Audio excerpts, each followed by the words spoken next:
Vamos a tratar hoy el tema de diagnóstico clínico de la lesión cariosa, que pertenece a la unidad 3 de diagnóstico. Hay dos conceptos importantes que pretendemos transmitir con este teórico. Por un lado, describir los métodos clínicos de detección de lesiones cariosas y además brindar las herramientas para realizar la valoración de la actividad de las lesiones, es decir, para poder definir cuándo una lesión se encuentra activa y cuándo una lesión se encuentra detenida. Es importante también definir algunos aspectos de la terminología antes de comenzar con el tema. Se debe distinguir lo que es la enfermedad de caries dental de las lesiones cariosas. En los próximos minutos vamos a discutir aspectos relacionados a la detección de lesiones solamente, pero es muy importante tener en cuenta que las lesiones son el resultado de un proceso de disbiosis, es decir, las lesiones son la manifestación clínica de una enfermedad que es compleja, que es multifactorial. Acá ustedes tienen presente cuáles son estos factores etiológicos que tienen que combinarse para que la lesión se desarrolle. Y son lesiones, es una lesión dinámica en la que se produce un desequilibrio de los procesos de desmineralización y de remineralización en la superficie de los dientes. Y eso hace que las lesiones comiencen en estas etapas más incipientes. Es importante y es un desafío la detección para justamente poder frenarlas en sus etapas iniciales, porque de lo contrario, cuando la lesión avanza, puede ser realmente muy destructiva para las estructuras. En este artículo, que ya tiene unos años, es un artículo por supuesto que está en inglés, pero que es muy importante que lo lean, les va justamente a aclarar estos aspectos en cuanto a qué es lo que constituye realmente la caries dental y cómo se desarrollan las lesiones en los tejidos duros dentarios. Y justamente lo que plantea el artículo, uno de los aspectos es, bueno, que es bastante desafortunado que con la misma palabra, con la palabra caries, uno se esté refiriendo tanto al proceso de la enfermedad como a las lesiones cariosas. Y eso muchas veces puede generar confusiones, pero es importante que ustedes ya desde este primer momento tengan claro y puedan diferenciar lo que es el proceso de la enfermedad con la lesión, que es justamente lo que vamos a tratar en este teórico. Y también es otra precisión importante, la tenemos que hacer frente a los términos diagnóstico y detección, que muchas veces se utilizan como sinónimos, pero vamos a tratar de definirlos bien y utilizarlos adecuadamente. El diagnóstico es la identificación de la enfermedad, mientras que la detección es el reconocimiento de las lesiones. O sea que cuando hablemos de enfermedad nos vamos a referir a diagnóstico y cuando hablemos de las lesiones nos vamos a referir a detección. Más allá de que una lesión, una vez detectada, también va a requerir un diagnóstico. ¿Por qué? Porque tenemos que poder valorar si esa lesión se encuentra activa o se encuentra detenida. Ese es un paso fundamental para lo que es el diagnóstico de la lesión una vez detectada. Y refiriéndonos ahora específicamente a lo que es la detección de las lesiones, hay que recalcar la importancia de la detección precoz, es decir, de poder detectar estas lesiones en sus estadios más incipientes, los estadios iniciales, o incluso también en los moderados, porque muchas veces van a requerir tratamientos que no son invasivos, que no son de odontología restauradora. No es lo mismo detectar una lesión en esta etapa que en esta etapa más avanzada, porque el tratamiento va a ser radicalmente diferente. Fíjense en este esquema de ICDAS, en donde estamos determinando, clasificando el avance de las lesiones, como incluso en las caries moderadas, incluso hasta los ICDAS 4, 3 y 4, eventualmente podría detenerse la lesión sin necesitar un tratamiento restaurador. Y por eso la importancia de la detección de las lesiones lo más precozmente posible. Vamos a ver entonces qué es lo que se tiene que valorar al momento de la detección de una lesión. Lo primero es lograr identificar que la alteración que estamos observando realmente se corresponde a una lesión de caries. Hay que determinar también la extensión de esa lesión, es decir, si existe o no una cavitación, y valorar entonces la actividad, poder determinar si esa lesión se encuentra activa o si se encuentra detenida. En este esquema, que está en la página de ICDAS, nos muestra cuál es el procedimiento que debe seguir el clínico frente a cada superficie dentaria y cuáles son los aspectos que va a tener que intentar ver para determinar la presencia de una lesión. Entonces, lo primero que tiene que preguntarse el clínico es si hay una lesión, signos visibles de caries en una superficie que está limpia, pero que está húmeda todavía. Y entonces, si una lesión se puede ver en una superficie húmeda, lo que se pregunta al clínico es, bueno, si hay una cavidad que exponga dentina. Si la respuesta es sí, vamos a estar frente a un código 5 o 6 de ICDAS en función de cuánto volumen de esa superficie se encuentra envuelta en la cavidad. Si no vemos dentina visible, lo que tenemos que preguntarnos es si hay alguna sombra que nos dé la idea de que hay lesión en dentina. Si la respuesta es positiva, estamos frente a un código 4 de ICDAS, y si no vemos sombra, lo que tenemos que hacer es volver a secar, reexaminar y preguntarnos si pudiera existir alguna microcavitación. Si determinamos que hay microcavitación, va a ser un código 3.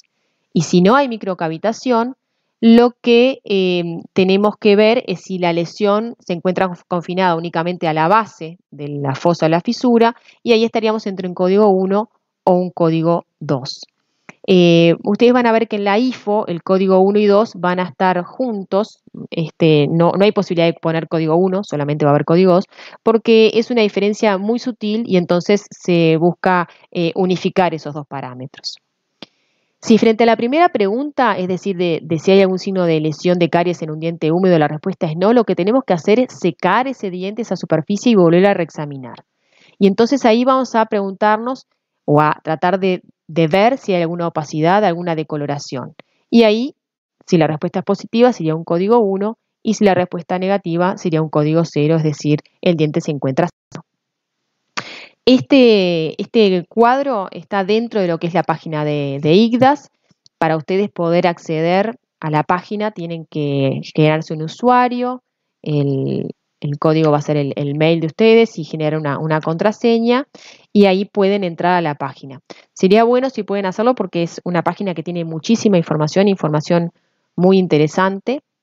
Para entrar a este cuadro tienen que ir arriba a la derecha, desplegar la lista y donde dice e-learning, buscan, ahí hay muchos videos tutoriales donde dice calibración para ICDAS en español, y ahí va a aparecer un video en donde van a tener paso a paso cómo hacer para lo que es la detección de las lesiones y también para lo que es la valoración de la actividad de caries. Bienvenido a este clip. Vamos a ver entonces cuáles son los métodos de detección y las herramientas que permiten al clínico observar de forma más precisa las superficies dentarias para la detección de las lesiones. En primer lugar, evidentemente, la visión simple y directa. Las superficies dentales tienen que estar bien limpias, libres de placa y libres de sarro. Y como veíamos en el esquema anterior, se debe contar con una jeringa de aire para poder secar adecuadamente esas superficies. También necesitamos muy buena iluminación, eso es fundamental, y también magnificación, que es una herramienta muy útil, ya sea por medio de lupas o a veces por medio de cámaras intraorales o fotografías que nos permitan ampliar la imagen para poder identificar sobre todo las lesiones incipientes, que son el desafío principal. En cuanto a la inspección visual, muchas veces tiene que ser complementada con visión indirecta a través de un espejo. Es importante que ese espejo tenga buena calidad, que nos refleje una buena imagen. Hay muchas áreas de la boca donde es imprescindible la visión indirecta a través de un espejo. Para lo que es la detección y la valoración de lesiones proximales, puede ser necesaria la utilización de algún dispositivo, como pueden ser los separadores, para lo que es la detección y también eventualmente el acceso para alguna lesión que requiera algún tipo de tratamiento. Hay un video en la plataforma que muestra el uso del separador de Elliott, y es importante que sepan que la separación también puede hacerse de forma inmediata con la colocación de gomas para ortodoncia. Para lo que es la detección de las lesiones proximales, sobre todo en el sector anterior y en el sector lateral, se puede utilizar también la transiluminación, colocando una fuente de luz en la zona proximal desde vestibular y observando si se produce alguna sombra que haga sospechar la presencia de la lesión. Hay algunas lámparas que presentan punteros con filtros específicos para justamente este uso como transiluminadores. La inspección visual muchas veces es necesario complementarla con la inspección táctil y esto se realiza con una sonda exploradora. Lo ideal es que esa sonda exploradora tenga un extremo romo y que se aplique con mucha suavidad, sin presión sobre la superficie del diente, sobre todo lo que es la superficie de la adamantina, que muchas veces puede justamente encontrarse debilitada por la presencia de una lesión. Esta inspección con sonda permite evaluar rugosidades que eventualmente pueda presentar el esmalte, sentir la firmeza del tejido dentinario y también nos permite evaluar el ajuste de las restauraciones presentes o de restauraciones que estemos probando previo al cementado. Uno de los principales desafíos de la detección de las lesiones son las caries que comienzan en las fosas y en las fisuras. Para eso es importante que se valore si hay un cambio de coloración, si existe o no cavitación, si se observa una sombra subyacente al esmalte en la fosa y la fisura. Y para esto es importante que desplieguen todas las herramientas, el diente bien limpio, bien iluminado, muchas veces ayudándonos con la visión indirecta a través de un buen espejo. Y los exámenes paraclínicos, fundamentalmente exámenes radiográficos, complementan el examen visual y nos van a servir sobre todo en aquellos casos de la detección de lesiones proximales y también para determinar la penetración, el avance, el grado de avance de las lesiones en el tejido dentinario y vincularlos, relacionarlos, la cercanía con la cámara pulpar. Las radiografías tienen que ser bien nítidas, tienen que estar bien contrastadas y tienen que estar bien enfocadas para justamente evitar la superposición de las imágenes de las estructuras y que eso pueda generarnos dudas al momento de hacer una lectura radiográfica.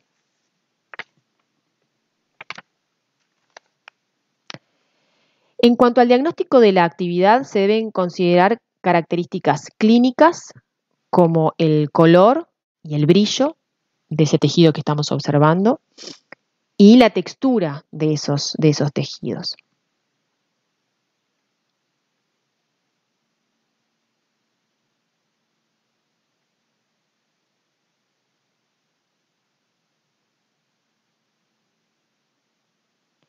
En la dentina se describen diferencias entre las lesiones activas y detenidas que se refieren al color y a la consistencia del tejido.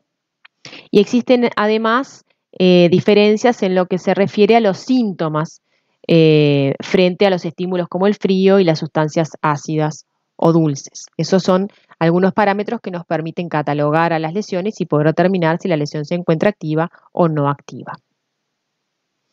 Vamos a ver ahora cuáles son los criterios que se recomiendan actualmente para lo que es la remoción de la dentina cariada cuando se indica la realización de un tratamiento operatorio invasivo. En el año 2015 se realizó un consenso en cariología en la que participaron una veintena de cariólogos de los más importantes a nivel mundial y ese consenso fue referente a la terminología que se utiliza y también a la evaluación de la dentina cariada y a la remoción de los tejidos. El consenso propone que los métodos físicos, es decir, el método visual y el método táctil, evaluando la dureza y la humedad del tejido, sean los que se utilicen para la detección de la dentina cariada. Y entonces se definen criterios para evaluar las características de este tejido dentinario. Y de esa forma poder definir las capas de la dentina cariada. Estos criterios se relacionan con la resistencia que este tejido va a ofrecer al instrumental manual, es decir, al uso de cucharitas de dentina de tamaño adecuado a la lesión y con buen filo. Y es importante destacar que la dentina dura es aquella que no puede removerse con instrumental manual, sino que solamente lo vamos a poder remover con fresas, con instrumental rotatorio de baja velocidad, fresas de tungsteno. Entonces, basados en estos criterios, el consenso definió los principios que deben guiar la remoción de la dentina cariada, con el objetivo de controlar la salud pulpar y las estructuras sanas y asegurando el sellado hermético de las restauraciones.